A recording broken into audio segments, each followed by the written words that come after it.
আমরা যদি একটা টেকসই সরকার চাই, আমরা যদি একটা টেকসই গণতন্ত্র চাই, আমরা যদি একটা স্বস্তির বাতাস বইছে এমন একটি দেশ চাই, তাহলে আমরা খানিকটা সময় নিতে অসুবিধা কোথায়? আমরা তাড়াহুড়া করছি কেন? আর এইখানে একটা জিনিস আমি একটু বিষয় বলবো যে জনাব তারেক রহমান তিনি কিন্তু এখনো বিলেতে আছেন। বিএনপির মহাসচিব, যিনি অত্যন্ত একজন চমৎকার মানুষ এবং অত্যন্ত অভিজ্ঞ রাজনীতিবিদ, এই ব্যাপারে কোনো সন্দেহ নাই।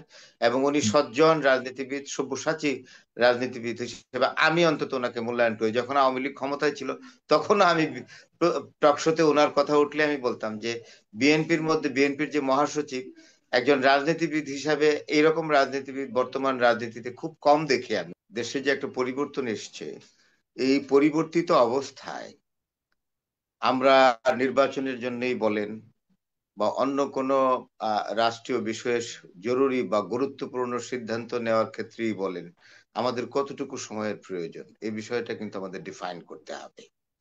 যেমন এখানে বলা হয়েছে সংস্কারের কথা, সংস্কার ভেতর থেকে কতটুকু হয়েছে আমরা ঠিক জানি না। সংস্কারের যে কমিশনের রিপোর্ট আমাদের কাছে এখনো যতগুলো রিপোর্ট আছে, 11টা বোধহয় কমিশন, সেই সবগুলো রিপোর্ট আমরা এখনো কিন্তু রিপোর্টের খবর আমরা জানি না। হ্যাঁ, সংস্কারের তো অবশ্যই দরকার আছে, কারণ আমি মনে করি যে রাজনৈতিক দলগুলোরও সংস্কার করতে হবে, এবং যে সংস্কারগুলো হচ্ছে সেই সংস্কারে যদি রাজনৈতিক দলের কি রাজনৈতিক দলগুলো কিভাবে তাদের কাজ পরিচালনা করবে, তাদের পলিটিক্যাল অ্যাক্টিভিটিস গুলো এক্সপিডাইট করবে, সেইগুলোর বিষয়েও যদি সংস্কারে কোনো রূপরেখা থাকে বা কোনো নির্দেশনা থাকে, সেটা আমার মনে হয় জাতির জন্য সবচেয়ে ভালো হবে। তবে নির্বাচনের বিষয়টা, নির্বাচন হওয়া যেমন দরকার, সংস্কারেরও দরকার। আমি এই জায়গায় এই দুটো বিষয়ের মধ্যে একটু সমন্বয় করে বলতে চাই যে যৌক্তিক সময়ে নির্বাচনেরও দরকার, আবার সংস্কারেরও দরকার।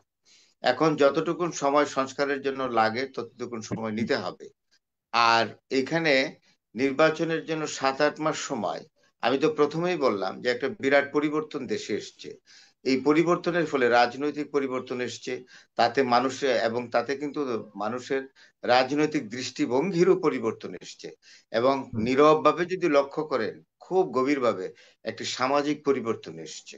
সেই পরিবর্তনের বিষয়গুলো সামনে রেখে সবকিছু মিলিয়ে বিবেচনায় যদি আমরা আসি, তাহলে 7-8 মাস সময় যথেষ্ট কিনা একটা সাধারণ নির্বাচনের জন্য, এটা কিন্তু একটা গুরুত্বপূর্ণ বিষয়।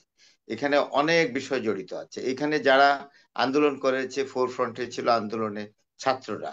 এখানে ছাত্রদের মধ্যে অনেক ছিল যারা কোটা আন্দোলনের ছাত্র ছিল, বিএনপির ছাত্র ছিল, জামাতের ছাত্র ছিল, এবং বামপন্থীদের রাজনৈতিক দলগুলোর সমর্থকদের মধ্যে এখানে অনেকেই ছাত্রদের মধ্যে ছিল। তো ছাত্র শক্তি একটা বিরাট শক্তি ছিল। তো এইখানে আমরা দেখছি যে কোটা আন্দোলনে যারা আন্দোলন করে কিন্তু শেষ পর্যন্ত শক্তি আওয়ামী নিয়েও তো লীগ এখন সরকারের পক্ষে। তুলনা করছে, শক্তি নিয়েও কার শক্তি বেশি ছিল, কার ভূমিকা বেশি ছিল, কার ভূমিকা কম ছিল, এই বিতর্ক এখন উঠে আসছে নতুন করে। আমি আসলে এই বিতর্কটায় যেতে চাই না, তবে এই কথা তো আমি স্বীকার করতে বাধ্য যে আমি বাংলাদেশ, আমি 69-এর গণ অভ্যুত্থান দেখেছি। বয়সের হুম। বিবেচনায় যদি বলি, আমার স্পষ্ট মনে আছে 70-এর নির্বাচনে মানে অনেক দেখেছি পাকিস্তানিদের বিরুদ্ধে কিভাবে স্লোগান দিয়েছে বাঙালি জাতি। 71-এর মুক্তি সংগ্রামে এই দেশের মানুষের যে গণশক্তি, সেটাও আমি পর্যবেক্ষণ করেছি। এরপরে আমার দৃষ্টিতে এই যে 5ই আগস্টের মতো বা তার জুলাই আগস্টের যে আন্দোলনের মতো এত বড় আন্দোলন আমি আর বাংলাদেশে দেখিনি। এটা আমি একদম পুরোপুরি স্বীকার করলাম। সুতরাং এই বিশাল আন্দোলনের মাধ্যমে একটি বিশাল পরিবর্তন এসেছে। সেই পরিবর্তনটাকে অ্যাড্রেস করার জন্য আমরা নির্বাচনটা কিভাবে করব? যেহেতু পূর্ববর্তী নির্বাচনে অনেক বিতর্ক ছিল, এটা সত্যি, এটা অস্বীকার করার কোনো উপায় নাই, এক দিবালোকের মতো সত্যি।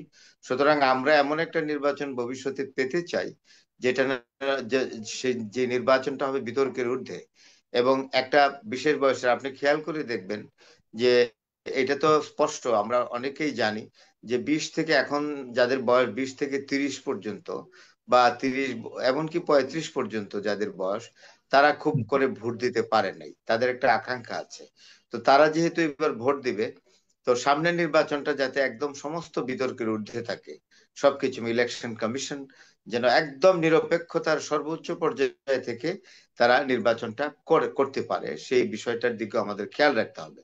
তো সবকিছু এত বড় বিপ্লব করে কিন্তু যেহেতু আপনি মনে দেশে হয় একটা পলাশ পরিবর্তন। চৌধুরীর যে বিশ্লেষণটা তিনি করেছেন সেটি মোটামুটি বিএনপিকেও তিনি একটা সুন্দর নির্দেশনা বা পরামর্শ দিয়েছেন, জনগণের মনের ইচ্ছাটাকেও সেখানে মিশিয়েছেন তার বিশ্লেষণের মধ্যে, রাইট, এবং সরকারের রাইট। অবস্থানে তুলে ধরেছেন। এর বাইরে গিয়ে কি মনে করেন কিনা যে এর বাইরে যাওয়ার মানে একমাত্র নির্বাচনটাকেই সামনে রেখে এগিয়ে যাওয়া উচিত, নাকি আসলে এই ধরনের বিষয়টাকেও বিবেচনা নেওয়া উচিত বলে মনে করেন? না, আমি পলাশ ভাইয়ের সরকার, বক্তব্যটাকে খুব জাতীয় মূল্য সরকার দিচ্ছি। আরো পর্যাপ্ত সময় দেওয়া উচিত আপনাদেরকে, আপনাদের বিচার করার জন্য? না, পলাশ ভাইয়ের বক্তব্যটাকে আমি গুরুত্ব দিচ্ছি। যে প্রথমেই বলছি যে একটা নির্বাচন যেন সেরকম একটা নির্বাচন হয়, তার জন্য যদি খানিকটা সময় লাগে, সেই সময়টা আমি মনে করি বিএনপি অত্যন্ত একটি বড় রাজনৈতিক দল এবং দায়িত্বশীল নেতারা এখানে আছেন। আমি মনে করি বিএনপির যে আপনার বিএনপির যিনি সাধারণ সম্পাদক, এটাকে মহাসচিব। বিএনপি মহাসচিব, বিএনপির মহাসচিব, যিনি অত্যন্ত একজন চমৎকার মানুষ এবং অত্যন্ত অভিজ্ঞ রাজনীতিবিদ, এই ব্যাপারে কোনো সন্দেহ নাই। এবং উনি সজ্জন রাজনীতিবিদ, সব্যসাচী রাজনীতিবিদ হিসেবে আমি অন্তত ওনাকে মূল্যায়ন করি। যখন আওয়ামী লীগ ক্ষমতায় ছিল তখন আমি টকশোতে ওনার কথা উঠলে আমি বলতাম যে বিএনপির মধ্যে, বিএনপির যে মহাসচিব, একজন রাজনীতিবিদ হিসাবে এইরকম রাজনীতিবিদ বর্তমান রাজনীতিতে খুব কম দেখি আমি।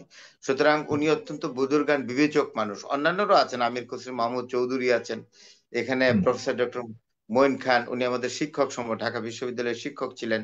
প্রফেসর ডক্টর মুশাররফ হোসেন, উনিও আমার শিক্ষকের মতো। ওনারা অত্যন্ত জ্ঞানী এবং অত্যন্ত উচ্চ শিক্ষিত মানুষ এই দলে আছেন। তো সুতরাং আমি মনে করি এই নেতৃবৃন্দ, আমি যাদের কয়েকজনের নাম বললাম, সবার নাম আমি হয়তো বললাম না, তাদের বিবেচনা বোধের প্রতি আমার বিশ্বাস আছে। আমি মনে করি পলাশ ভাই যেটা টাচ করেছেন, তারা এই বিষয়টাকে হয়তো বিবেচনায় রাখবেন। আমরা যদি একটা টেকসই সরকার চাই, আমরা যদি একটা টেকসই গণতন্ত্র চাই, আমরা যদি একটা স্বস্তির বাতাস বইছে এমন একটি দেশ চাই, তাহলে আমরা খানিকটা সময় নিতে অসুবিধা কোথায়? আমরা তাড়াহুড়া করছি কেন?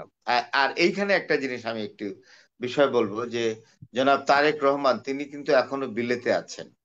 এই কথাটা আমি বলবোই যে লন্ডনে আছেন উনি, কেন এখন পর্যন্ত দেশে আসতে পারছেন না আমি কিন্তু এটা খুব ভালো করে জানি না, এটার ভিতরে কি অবস্থা। আমার মনে হয় কি, জনাব তারেক রহমান কে ছাড়া বিএনপি কিভাবে বা নির্বাচনে যাবে বলেন? বাস্তবতা তো তা বলে না।